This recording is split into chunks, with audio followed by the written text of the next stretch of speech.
You know, they're selling y'all wolf tickets, people. You're eating them right up. Hey, pussy, are you still there? I back. Trust me, I back. But I'm not impressed by your performance. You'll do nothing. You'll do nothing. Shut your fucking mouth, you'll do nothing. You'll do fucking nothing. Not one of you will do nothing. I'll tell you what, bro. You know, I was out there, I was fighting all the hitters, bro. You ain't fought no hitters. Come on, guys. It's normal. I'm not saying I would fight you. I would kill you. John, do you think? John, do you think I'm just gonna sit there and let you kill me, John? I mean, really? No, don't be scared, homie. I'd like to take this chance to apologize to absolutely nobody. The Dillashaw does what the fuck he wants. I'm gonna beat you into the living death. I mean, maybe that's your job, but where I come from, you know, people like that get slapped. That's fucking illegal. Nick Diaz, you just shook up the world. How's that feel? Hey, I'm not surprised, motherfuckers. Yeah, this is a simulated death match. And you haven't simulated anybody's death yet. I said it last year. We're not here just to take part. We're here to take over. What is the game plan going in against him? The game plan is you go in there, hit him with some good shit, don't get hit, and come home with a pocket full of cash. Who the fuck is that guy? Everybody's on steroids. The whole UFC, everybody. I'm gonna go home tonight. I'm gonna drink a Coors Light. That's a Coors Light because Bud Light won't pay me nothing. Do you want to be a fighter? That is my question. Any of you radio personalities think you want smoke? Call me Mr. Chimney. I want smoke. Yes. What is up? What is up, MCR family? The daily edition of Mixed Combat Radio. Obviously, we didn't have a show yesterday due to my son having surgery. That surgery was a complete success. So thank you. Oh, whoa. Yeah, there you go. Thank you to everyone that sent me any sort of messages or contacted me to try to support.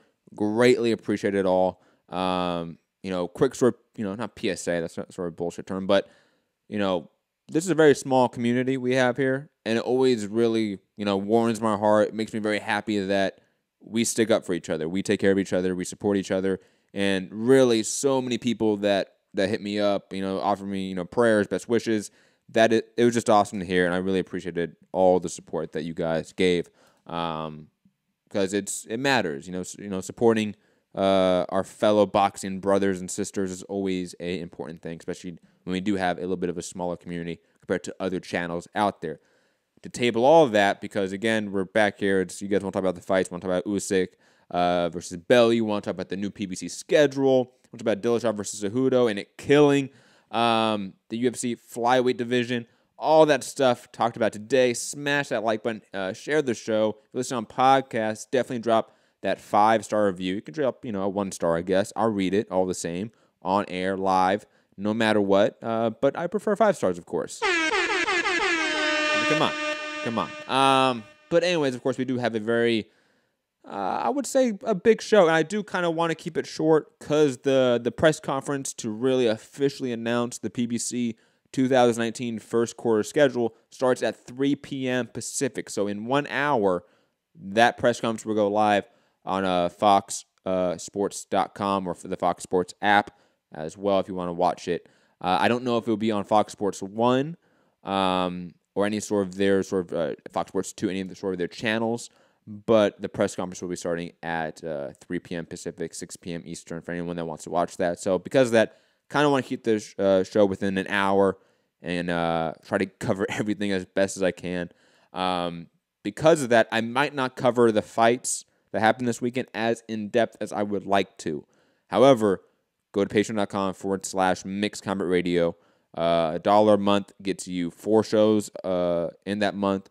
So 25 cents a week, you get an extra show. And we did a really long talk about Usyk, Bellew, of course. Midi, Fugati called in and had a really good discussion about that as well. What's Usyk's heavyweight venture going to look like? Really went in depth on Sunday's show on patreon.com/Mixed Combat Radio. Go support, go share that as well. Go check out that show if you want maybe a little more in-depth take on Usyk and the heavyweight division, etc. However, let's get all that to the side because, again, that's not what you guys are here to listen to. You want to hear about the fights, you want to hear about the news. Let's get to it. Obviously, we're going to delve into the boxing part of the weekend and just the news overall in the first half of the show, and then we're going to cover the UFC Fight Night and the MMA news overall in the second half of the show. You guys can call in at any time, 323-870-4051. Press 1 to get in the queue. If you are international, email me, mixedcombatradio@gmail.com to get a free international and permanent call-in link. But again, all that aside, let's get to Usyk Bellew because that was, in a lot of ways, the marquee fight of the weekend. There's really there's really no other way. Gary, that's funny in the chat saying 25 cents. Good Lord, that sounds like a lot of money. That's hilarious, Gary.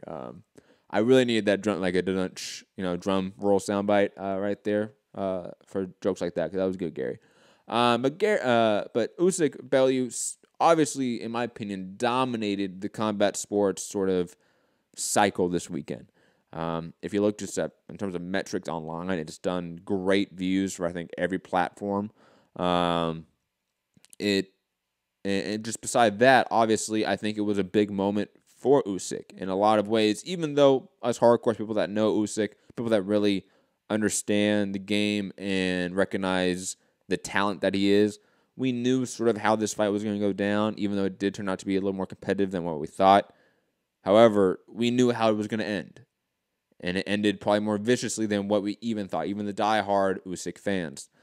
And for a lot maybe of the haters out there, people that have been critical of Usyk, people that have doubted him, he has officially cleaned out the cruiserweight division. The WBC champ that left and was emeritus has come back and got knocked the fuck out. That cannot be avoided. He destroyed a division in 16 fights. That has never been replicated or done before in all of boxing history. That is just something that I think will really be hard to top going forward. To get to the fight a little more specifically itself and sort of the machinations and technique in the ring, Bellew did a fantastic job countering and making Usyk hesitant. And then I would also say Usyk was clearly very okay not really being high active. He may have thrown all of those range-finding jabs, but nothing that was really close to the Breedis output, the Gassiev output. We saw a hesitant and slow-starting Usyk that was cardio conserved throughout. And I think, obviously, we saw the merits in that. Bellew was mentally 110% engaged at all times. That's exhausting. That is a taxing thing to have in a prize fight. You usually want to be loose. You want to be working off of your rhythm, off a natural instinct away. And when you're thinking too much, you wear yourself out. And not only that, it definitely seemed like Bellew had a lot of nervous energy, shouting a lot. He was bouncing up and down. Just look at when the fighters were being announced. That is the perfect personification of what sort of the nervous energy levels of either men. Usyk completely stoic, did not even move at all. Bellew bouncing up and down, talking, beating his chest. He was nervous energy in a sense. And that's fine. Like, fighters get nervous. To act like fighters don't get nervous is just ignorant in a lot of ways. We have a lot of history to show that. And on top of that, Bellew, I think, was throwing everything with the kitchen sink. He was. And that was tiring. And by round 7, if not even round 6, you could see the vast void in difference between the cardio of either man. Usyk was still doing the same old thing, if not actually ramping up his output and intensity. Bellew was slowing down. His movement was slowing down. He was becoming more static in his stance and becoming more hittable. And by round 8, Bellew was just a sitting duck getting caught with shots, and eventually Usyk landed that looping left hook, caught him right in the chin, and knocked him out. Impressive knockout, impressive stuff. It was a fun fight. It was a competitive fight. I can definitely see why some people might use the competitiveness of it as an attraction towards Usyk. I think that's completely unfounded and just not based in reality. And on top of that, I think Bellew sort of rides off in the sunset, being the guy that took on the challenge. You know, like he was really one pushing for this fight, and he got it. Obviously, he didn't go his way, but I think he can sort of, hang his head high. He did well. You know, a lot of people did not think he was going to win this fight, and he looked competitive in that first 3 to 5 rounds, and gave Usyk, a much tougher fight, even though it was a quicker fight than the Garcia fight. I feel like there's no way we can even say that this fight was in any way easier for Usyk than the Garcia fight. This fight was tough.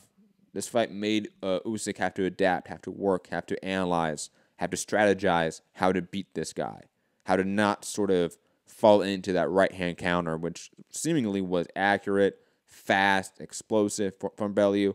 Really impressive performance from both men, I would say, and raises both their stocks. One obviously in retirement, and one obviously still continuing on and heading up probably to heavyweight. Now, speaking on that, I've been very consistent with my take on Usyk at heavyweight, and nothing has really changed in my mind.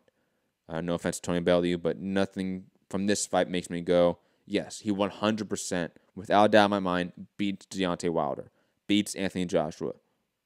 I don't see that. I think those two guys probably are the deserved favorites against Usyk for a variety of reasons, which definitely should go check out on Sunday's show because we went way more in depth on that issue. On top of that, I think even guys like Joe Miller, who technically is not really foundational in any way, not the fastest guy, not the heaviest hitter. However, he's 310 pounds. He is 6'6", he is 6'7". He's a giant of a man. Those sort of factors will play into a fight against Usyk. Even, sort of the medium heavyweights, so to speak. The 240s, the 6'3" guys who are like Dylan White, Joseph Parker. The guys that, if they were a little bit skinnier, could probably go down to cruiserweight because of their height. But they're a little bit have too much mass, too much muscle mass on them, so they're stuck at this weight. Usyk will not have really the height disadvantage against those guys, but a still vast weight disadvantage, in my opinion. We don't know necessarily how much weight Usyk is cutting to cruiserweight, but I would not expect it to be a lot, to be quite honest. If Usyk gets above 220, 225 pounds, that's shocking, in my opinion. I'm expecting a 220, 215 sort of Usyk heading into the heavyweight division, working on his speed and his footwork to try to outbox these gentlemen. And he most likely will be successful against the lower-ranked guys like a Joseph Parker, Dylan White, Derek Chisora, Carlos Takam, Jared Miller. I most likely favor him to beat those guys just because of the boxing skill. I think that enough, plus obviously on the other side, the size advantage towards those heavyweights, I think the technique will probably outweigh just the pure size advantage. But once you get to the Wilder, Joshua realm, especially the Joshua because of his sort of foundational technical approach, that would be difficult when added with the size advantage and the power advantage for Joshua. Wilder obviously does not have the technique, in my opinion, to outbox probably any of these heavyweights. I'm just going to be honest. But he does have that laser-guided right hand. And we've seen Usyk get caught with that right hand. And I just do not envision Usyk surviving 36 minutes without catching a clean right hand at some point. And I think that clean right hand from Deontay Wilder is different than every single punch that Usyk has felt in his pro career. Let's be honest.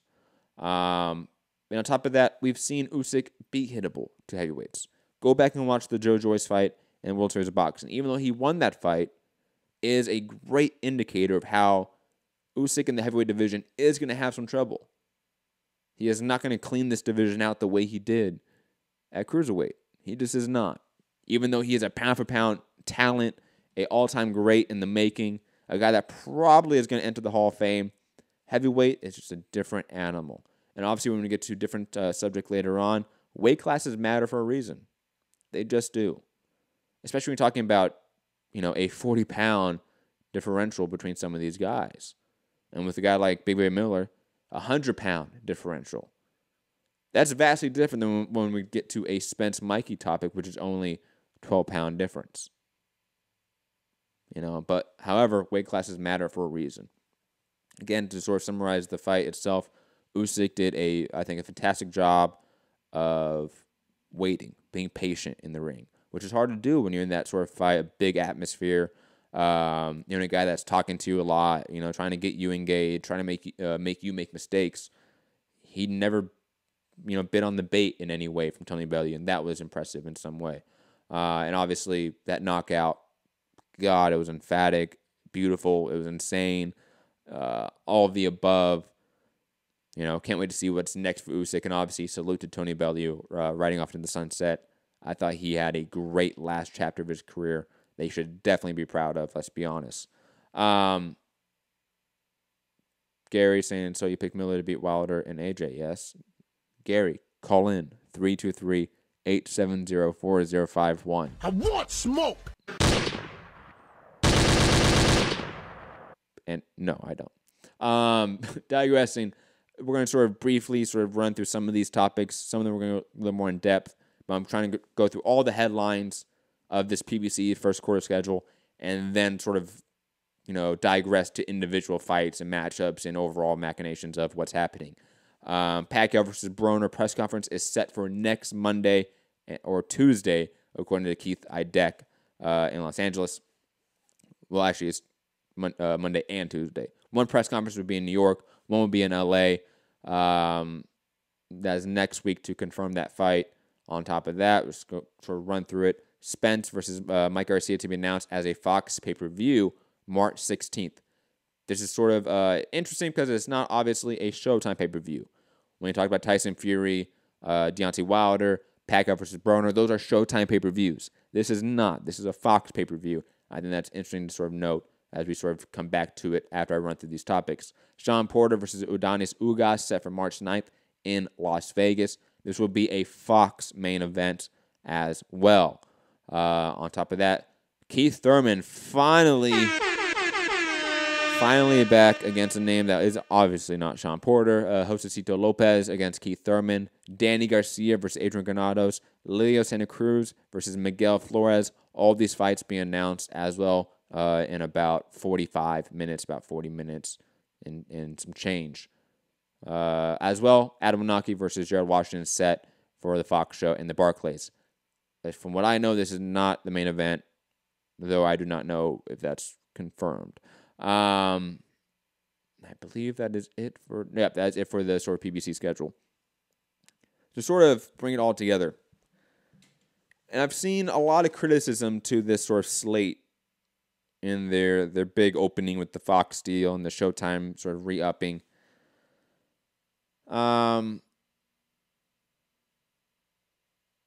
Leonard Sterling saying, off to work, have to listen to this when I return tomorrow. Don't worry about it. Leonard, always appreciate. Arguably a historian, like boxing historian. I think Leonard's knowledge is unparalleled almost in our community. Saying, I have joined MCR Patreon. Don't know if I did it right. Leonard, definitely email me if you have any trouble. I will gladly sit there and help you out and get you through that process. It should not be that difficult. I don't have Patreon up, so I don't know if you did sign up for it. I don't have any notification system for it. But I will check it out, and I'll let you know, or you will let me know. Don't worry about it, Leonard. Digressing to, obviously, the topic at hand, Fox, PBC, its opening 2019 schedule. All these fights are relatively decent, except for maybe, obviously, the Leo Santa Cruz-Miguel Flores fight, which is just horrendous. I think we can all agree on that. But most of these fights are relatively decent. Like Wanaki versus Washington, I think, is a really good fight. I like that fight for Adam Wanaki and Gerald Washington. Adrian Granados versus Danny Garcia. I actually really like that fight. I'm going to be really honest about that. That one probably gets me the most interested out of the schedule, just because I think those guys match up very evenly. I think it's going to be a fun mid-range boxing fight. Keith Thurman coming back against Josecito Lopez. Even though it's Lopez is a guy that's on his way out, it's good to have Thurman back, so I'm happy about that. Udonis Ugas getting his mandatory shot against Sean Porter. That's not necessarily bad. However, I'm going to try to say that as politically correct as possible. None of these fights really scream at me, oh, I can't wait to watch it. Oh, I can't wait to see this fight. I can't wait to sit on Saturday at home, turn on the TV, and watch this card. None of it really does that for me. I think these are all really good fights, but none of them scream great to me. None of them scream, yes, this is them going all out for that opening salvo with the Fox deal. This isn't that. It would be different if we had Spence versus Mikey on Fox, not pay-per-view. It would be different if we had Adrian Broner versus Manny Pacquiao on Fox or on Showtime even, and not pay-per-view. It would make a difference if Tyson Fury versus Deontay Wilder was on Fox and not pay-per-view. Obviously, there's economics and sort of financial to the situation that those fights, just in today's age, will not be on regular TV. I understand it completely. I think largely you guys out there do as well, that their asking price, their guarantees have risen so high that they eat up such a gigantic chunk of these TV rights budgets that they can't sort of afford a Spence Mikey, which are both going to ask for a $6 million guarantee or so, and that would be $12 million total out of a $60 million budget for the whole year. They can't waste 1/6 of their budget on one fight for the entire year. I understand that. However, something needs to be done because this sort of really rampant return towards the premier fights being on a major or behind a major money wall, in a sense, is damaging to the sport overall. It just is. Long term, the fact that most people have to pay $60+ $75 to get these fights, I think will do PBC and overall boxing a disservice. And it's obviously the same issue over in the UK. We can have the same conversation about Sky Sports and BT Sports, and they're ramping up pay-per-views. Boxing Blunt saying less cards. That is definitely a possibility to throw out. Sort of a return to more regional promotions having a greater stake in the market. But when you have a monopolization of the sport, which is what we're seeing in a way, we hear less often about Lou DiBella doing his own thing. We hear less often about Evander Holyfield and his promotions. We hear less often about these really regional promotional companies. I think a part of that is due to PBC, Top Rank, Sky Sport, or not Sky Sports, Matchroom, and all these sort of major promotional companies really eating up a lot of the talent. And as a result, and plus obviously these huge TV rights deals, think about it, Top Rank has to have 50+ events this coming year. Top Rank doesn't have the roster to do that. They don't. Maybe if it was Top Rank and PBC, I can see 50+ events a year. Absolutely. But Top Rank on their own, they can't do that. Same with PBC. PBC now has a Fox commitment and a Showtime commitment, which probably combined equals around the same number, 50+ events a year. And while PBC has around 130 fighters, give or take, that is still a massive slate of schedule that you really don't have the fighters to fill it up. To put that in perspective for the UFC, which I think even boxing fans that don't watch the UFC know is a giant monopolized company, right? They have a roster that's over 500, 600 fighters. And they don't do 50 shows a year anymore. They have dropped it down due to oversaturation in the market. Boxing's sort of going through that process. And I don't really see a solution in sight because there's so many different entities and so many different commitments right now that in the short term, in the next 12, 18, 24 months, there's really nothing I think is going to be drastically changed. However, they are on this path. PBC, Sky Sports, or actually Matchroom with their Sky Sports commitment and DAZN commitments, Top Rank with their ESPN commitments, they're on a path to where they're going to flood the market with Porter Ugas fights. Wanaki versus Washington. Don't be surprised in a bit when really the roster can't keep up with the schedule. We start seeing those level fights be elevated to main event status. Look at what always happening with Top Rank in their schedule with ESPN, and how often their sort of fight cards have been diluted recently. Golden Boy and ESPN, a great example. We were so excited for a Nico Macias, Jesus Soto Karass main event on ESPN2. If that's not an indictment on the sport's oversaturation, I don't know what is. And again, adding to that issue, adding to that problem, is a return to the pay-per-view platform, which in the last 12, 16 months hasn't really been a thing in the U.S. Highly unfortunate. Highly unfortunate.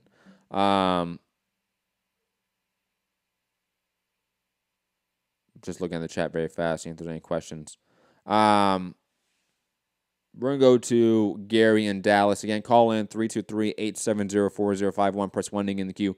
I 100% want you guys' opinion on this return towards pay-per-view in the U.S. and the U.K., a return towards these sort of matchups for PBC. When we all thought these new deals were going to do away with that. And maybe we were naive. Maybe I was naive. And that happens. But I definitely want your opinion on this. And, of course, the fights that happened this weekend. I have still not watched the World Boxing Super Series event. I apologize. It has been obviously a very crazy couple days with my son. But definitely want you guys' opinion. Call in 323-870-4051. Press 1 to get in the queue. Or email me if you are international. mixedcombatradio@gmail.com to get a free international and permanent calling link. Heading out to Gary in Dallas. I'm Phil. I'm very Phil. Gary, how you doing? I am Phil. I am very Phil. I'm good, man. How are you? Doing good, man. Definitely doing better today than yesterday. It's good to hear, man. It's good to hear. Yeah. So, do you want to start with the heavyweights, or do you want to start with the with the PBC card? Because I want to talk about both. Whichever one you want to start with first does not matter. All right. Let's start with the heavyweights. Would you pick Miller to beat either Joshua or Wilder? I think Miller does not beat AJ, but stylistically, I can see him bowling around Wilder potentially in winning decision, though I don't favor him to do that. I see it as a possibility, but I don't favor him. I think Wilder and AJ both beat Big Baby. So, Miller outweighs Wilder by 50 pounds, and he outweighs Joshua by 70 pounds. Other way around. And you pick Wilder. Yeah, he outweighs Wilder by 70 pounds and outweighs AJ by 50 pounds. Mm-hmm. And you still pick the other guys, right? Yes. Okay. Do you pick Usyk or Wilder? Wilder. Okay. Like, do you see the contradiction there? Like, the size isn't too big for Wilder to overcome, but it's too much for It's Usyk not. It's not a contradiction. You know why? You know why? Because the power and the height are completely different. Maybe the weight is comparable. Absolutely agree with that. But the height isn't. The power isn't. Not even close. Okay. Does Wilder have enough power to knock Miller out? Yes. Sure, right? Yeah. Does Miller have enough power to knock AJ out? No, I don't think so. See, I don't get this. Dude is 300 pounds. You ever get hit by a 300-pound dude? Like, Miller can knock him out. Like, I don't understand this thing. Like, Miller doesn't have. But Miller's not a guy that's throwing. Power. Miller's not a guy that's throwing with 100% power, though. He's a guy that throws punches and bunches.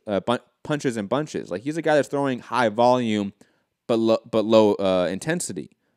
So he's a guy that's throwing fives and six punch combinations that really aren't trying to take you out with one punch. That's not really Big Baby's game plan.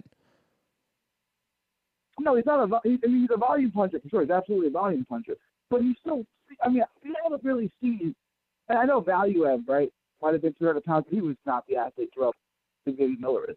Like, this is unique. Like, can you ever think of a guy, a heavyweight, who was 300 pounds, who was an athlete like Big Baby Miller? See, like, I don't think Big Baby is that great of an athlete. I don't think Big Baby is this great athlete. Compared to other 300, like compared to Bellew guys, or compared to other monsters. You know what I'm saying? But let's compare him to the fighter that you were talking about, AJ. Is he an athlete compared to AJ? Not even close.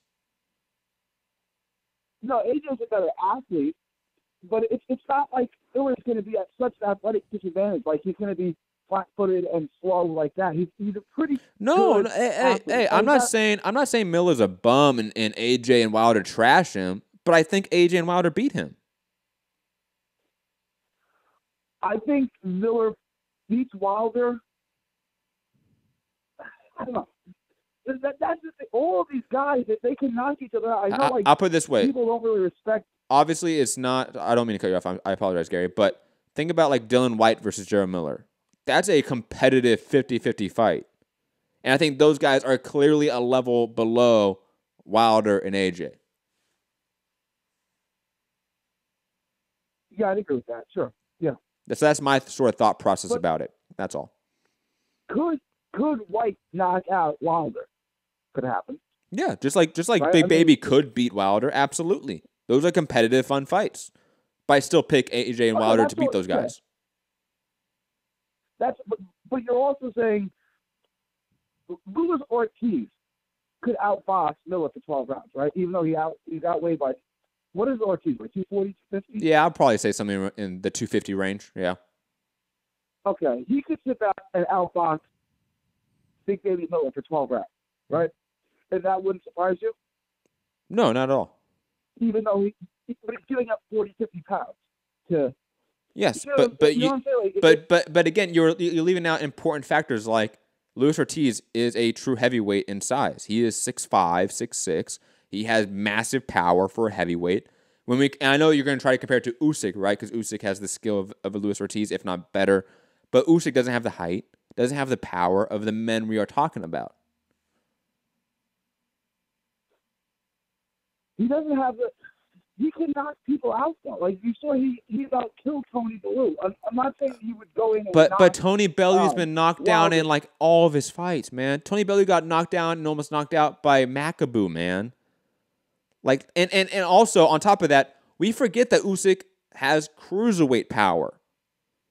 But if you're not hurting Marius Briedis, if you're not hurting Murat Gassiev, and you're only, or even Marco Huck early, it takes you 10, 11 rounds to really get Huck out of there. I question your power when you start facing AJ, Big Baby, Dylan White, Joseph Parker even, Deontay Wilder. Do you really have the power to contend with that? I don't think so. Okay. I think the power... I'm not saying he's going to go in and trade with Wilder. Obviously, that would be a horrible game plan. But it's not like he's feather-fisted, is my point, right? It's not like he's in the Nazi where he's going to be running for his life, just trying to flick out the jab. No, not necessarily. No, not necessarily. However, I don't think Usyk has the power to really get the respect from a guy like Wilder or AJ, or even a Big Baby potentially. I just don't see it. I think Big Baby is the wild card in the heavyweight division because he's 300 pounds. He's an offensive lineman. He's huge. He's always going to be a threat, especially when he is at least reasonably athletic. He's going to be a problem. I don't know that he beat Wilder or AJ, but he would have a chance to beat either of them. Hmm? And you're right. If Usyk fought him, he could give it up like 90 pounds, 100 pounds. It'd be hard to pick against him. Miller's going to be a wild card. Like, it's always viewed as a 2-dog race or maybe a 3-dog race with Fury guy. And Miller's kind of always left out of the conversation. But he's going to make this interesting. Like, I don't know if I don't know who I'd pick. If Miller fought Joshua or Wilder, I don't know who I'd pick. Miller is because he can win rounds with his activity, and he's 300 pounds. He's like trying to knock out a bed. I don't, you know what I'm saying? Yeah, but you also have to look at the competition level. Like, look at the guys Miller are fighting. They're not anywhere close to even Joseph Parker and Dylan White. No, but he knocked out Gerald Washington. Duhaupas? What's his name? He beat him. He's beaten the B- fighters. So he has to fight somebody better. Mm-hmm. I agree. If he does what he did to was it Dominic in his last fight, if he's able to do 50% of that in terms of destruction, in terms of dominance, not dominance, just destruction, right? Towards a top 10 level guy, then I think the opinion about Jared Miller definitely changes. If he's able to maul and pressure and throw that volume against a Chisora, against a Carlos Takam, against a Joseph Parker, against that level of opponent, the conversation does shift. But we have not seen that. I'd like to see him fight a boxer. Or, who is Brian, like Joseph Parker, but who is Brian Jennings signed with? Because I think that would be an interesting fight. Top rank. He's a top rank. That fight wouldn't happen. Not necessarily, Like because we have to remember, Big Baby is with Salida Promotions. Salida Promotions works with everyone. Dimitri Salida, even though he's a very young guy, he is very smart. Adam Monaki, obvious example. He is now fighting on a PBC card on Fox. The idea, and he works with Eddie Hearn. He works with DAZN. He works with everyone. The idea that Big Baby could not get a Brian Jennings fight is because of politics or anything like that is not valid. Big Baby is not signed to any network, and Salida works with everyone. Yeah, it's not that he couldn't get a fight with Jennings. It just seems like that Eddie would steer him that way, right? Because Big Baby Miller versus Brian Jennings isn't a fight everyone is clamoring for, right? So it would make sense. I think it would be a good fight, but it would be a weird fight that no one's really asking for, right? I mean, not necessarily. I think most boxing fans would just be happy that he's fighting someone better. Like, we have to admit that Joe Miller's last 3 opponents have just been bad, have not been good. He's been fighting consistently lesser opponents. So Brian Jennings would be a breath of fresh air. No, that's what I'd want to see fight either Jennings or Parker next. That's what ideally I'd want to see. And if he handled those guys, then I think it's time to put him in with either Dillian White or AJ. Now, Gary, you want to get to the PBC schedule? Yeah, I want to get to the PBC schedule. Because this isn't as good as what they did last year when they had all the fighters come out, but I'm okay with these fights. Like the heavyweight fight, it's not the 2 best heavyweights, but that's a good fight. That's an entertaining scrap. And then the Ugas fight. That's going to be a tricky fight. Like, I guess I pick Porter, but Ugas is tricky. He switch hits. He's got a big right hand. He comes forward and he's aggressive, but he's still got the Cuban pedigree. Ugas is a tricky fighter who's done really well at 147. I would not be surprised, not necessarily picking it, but I wouldn't be surprised if Ugas pulled the upset card in that fight. I would be 100% surprised because Ugas got the one of the biggest gift decisions we never talk about against Thomas Delorme. I thought he won that fight. That was last August. That was right before the Mayweather fight, right? Yeah, that was Mayweather-McGregor undercard on Fox. Yeah, I thought he won that fight. I thought Thomas Delorme schooled him. I think Ugas' activity level is far too low for a guy like Sean Porter. I think Ugas, not necessarily is overrated, but he was rightly rated maybe 2 or 3 years ago as a really good prospect and never really made the jump, in my opinion. Like, this is a huge jump in competition level for Ugas, who struggled against Thomas Delorme.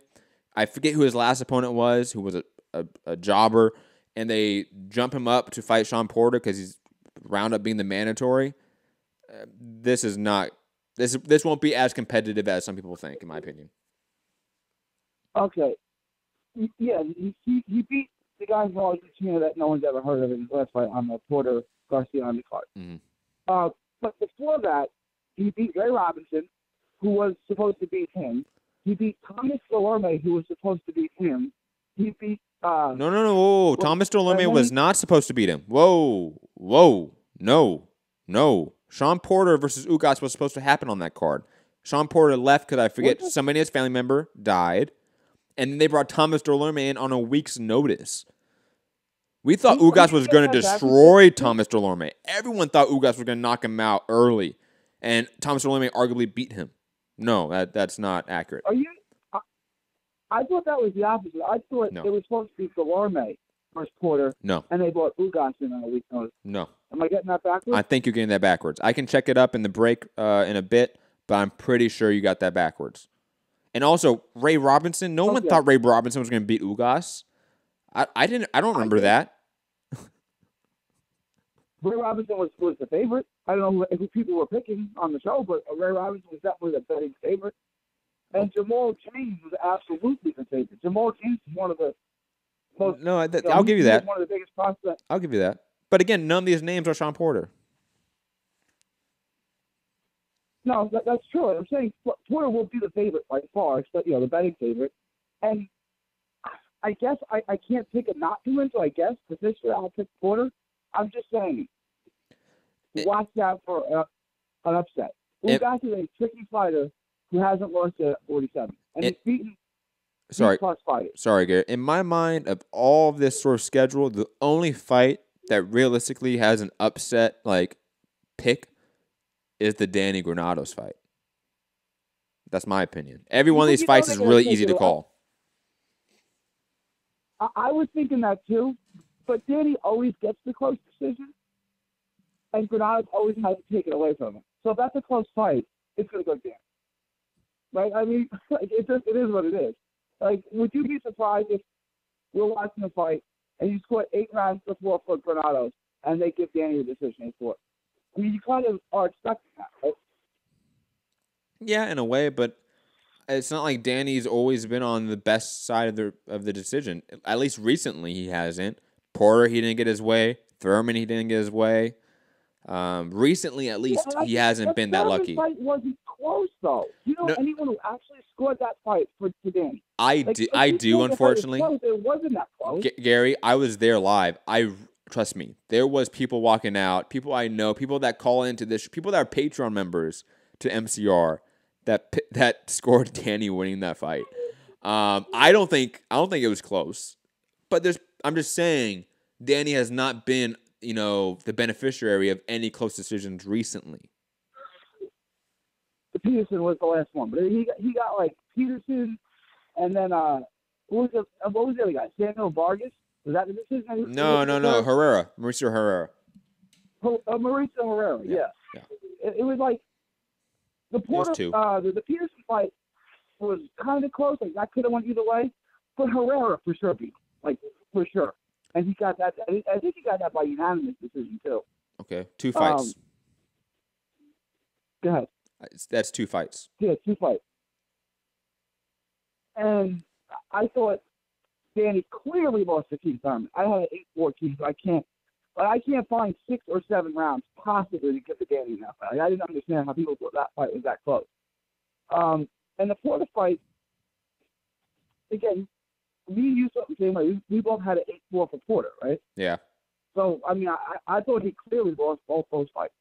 Now, the Porter fight had more close rounds than the Thurman fight.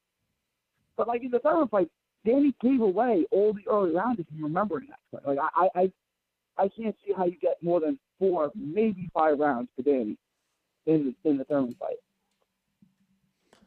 I agree with that. I'm just saying, that, just to bring it back to what we're arguing, because I'm not trying to argue that these fights were close. I'm just arguing that Danny Garcia does not get always the benefit of the doubt in decisions. We really only point to 2, and they were back-to-back, and that created that reputation. Combined with, they were catchweight bouts, combined with Danny Garcia being very hesitant about moving up to welterweight, fighting Keith Thurman, etc. All that combination made the PR against Danny Garcia go down significantly. More so than Danny Garcia really being this favorite that the shadows of boxing, the nefarious people in boxing are, giving him gift decisions. I think that's grossly overplayed. No, I'm just saying it seems like he got favorable decisions, right? There are certain guys like Hopkins and Whitaker who seem to have always dropped close decisions. I'm not saying the boxing gods were against them or there was some kind of conspiracy theory. It just seems like when there was a close decision, a 50-50 kind of fight, it always went the other way. And it seems like Granados kind of has that one too. Every time Granados is in a close fight, that could be scored for him, it scores the other way. Or they're just very close fights.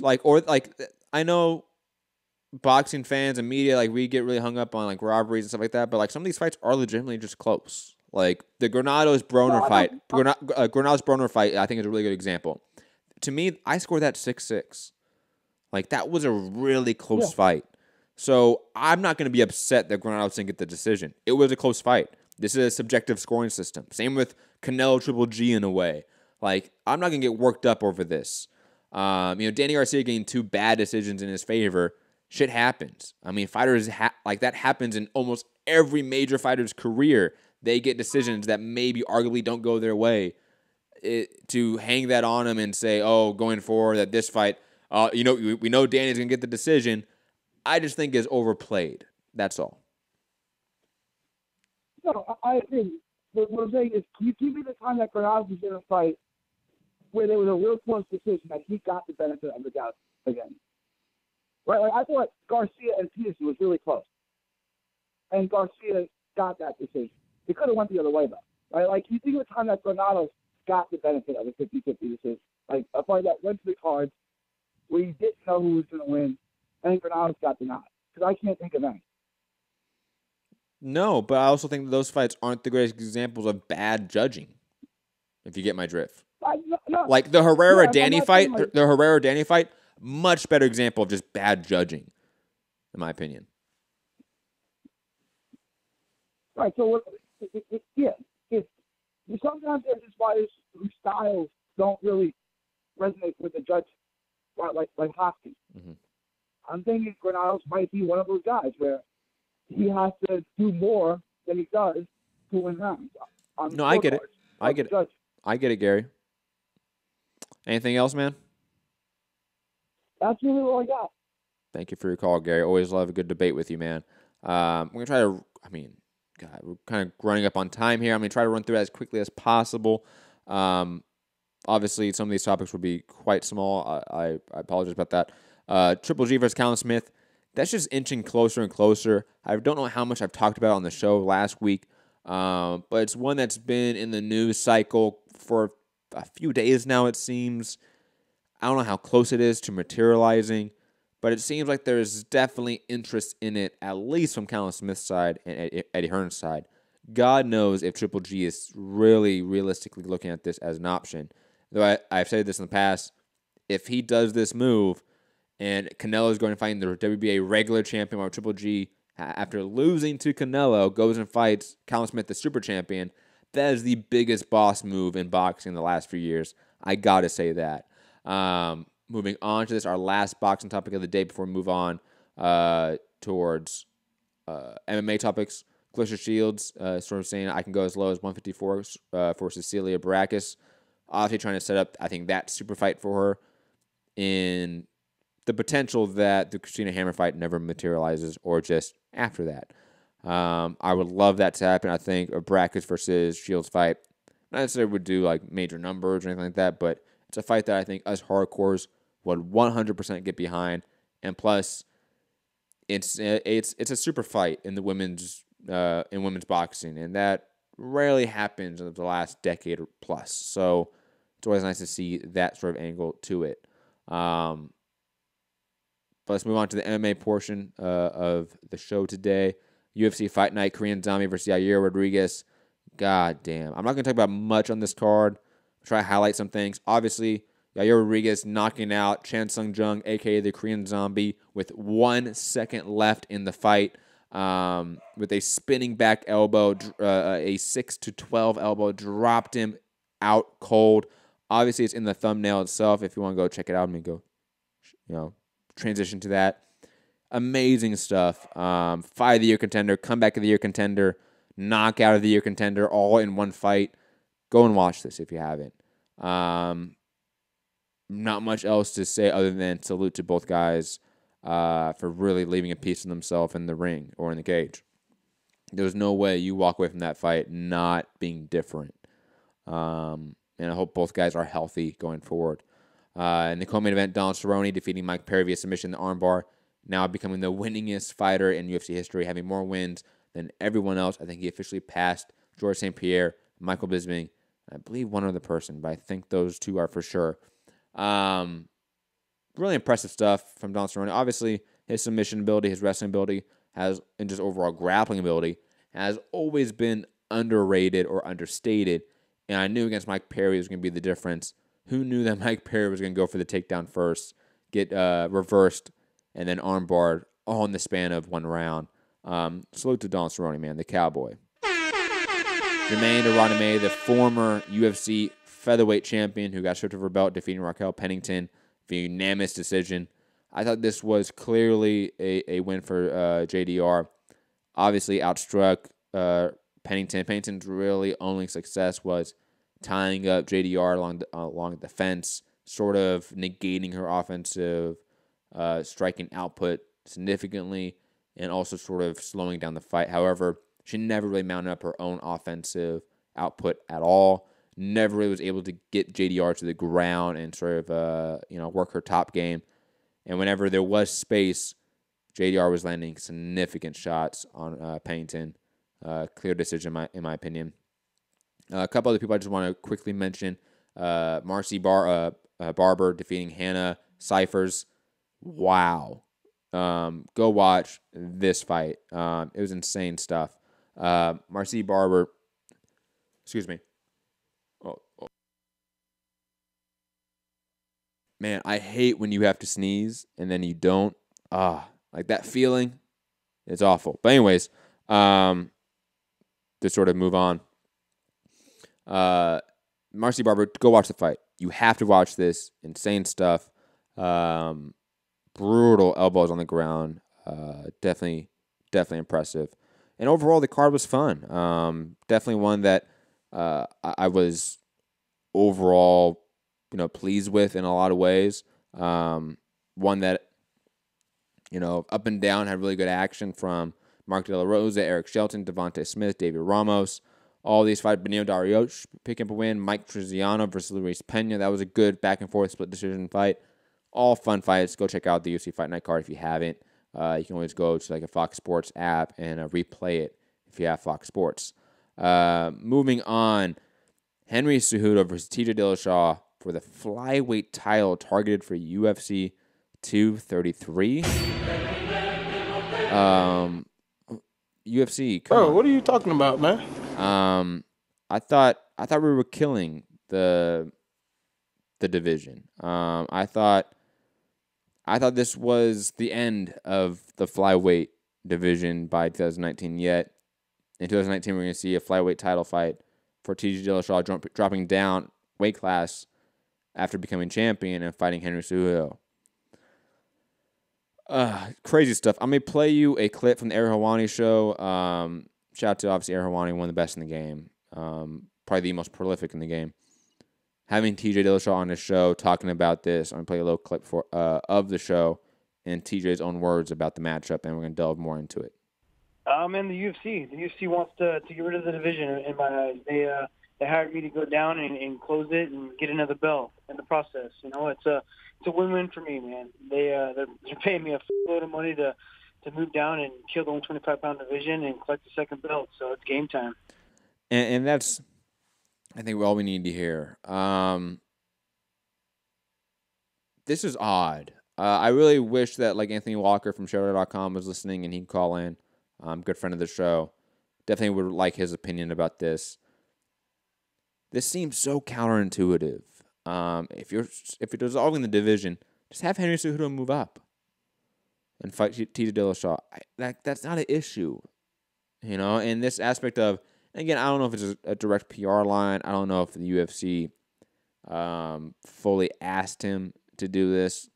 It kind of alludes to it, but it's just odd. If you're the UFC, why would you have this process in your mind that this is how you run the division? Or just run your company? What the hell is WME thinking? And on top of that, to get a little more of a macro sense, the UFC, in my opinion, promotes in a very basic way. 1 + 1 = 2 promotional step process. They have never really been able, in my opinion, and maybe I'm wrong, but from just the metrics that we've seen, the amount of cards we've seen in other locations, other countries, etc., the UFC has a hard time really building fighters, divisions, events outside of a U.S. market or Western market mindset. They have trouble in Brazil, in my opinion. They have trouble in South America overall. Definitely, obviously, the litany of issues in Central America that they've had is obvious. The fact that it's never really taken off in the UK is indicative of something, in my opinion. On top of that, them never really having any of the balls, I should say, to try to go into the Asian markets, try to go into Japan and compete with Ryzen and other sort of Japanese MMA promotions, Asian MMA promotions. They've always been hesitant of that. And in the last decade plus, because of that hesitance, we've seen the ONE Championship come in. We've seen the KSWs. We've seen the Ahmed Fighting Championships. We've seen all these other entities have sprung up because in these other geographic areas where these other fighters that predominantly are in other divisions populate, the UFC has not entered that marketplace.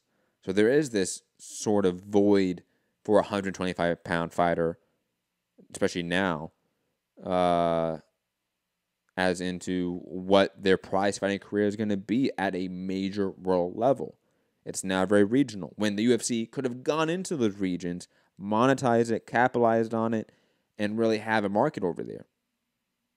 You know, and the fact that the UFC at the same time that they went to Japan and they stopped going to Japan is when Mighty Mouse rose to become champion. The fact that they did not target the Japanese market or Thailand or China with a Demetrius Johnson, a guy that's in low weight class, which is much more common in the Asian markets, and put him over there in Tokyo nonstop.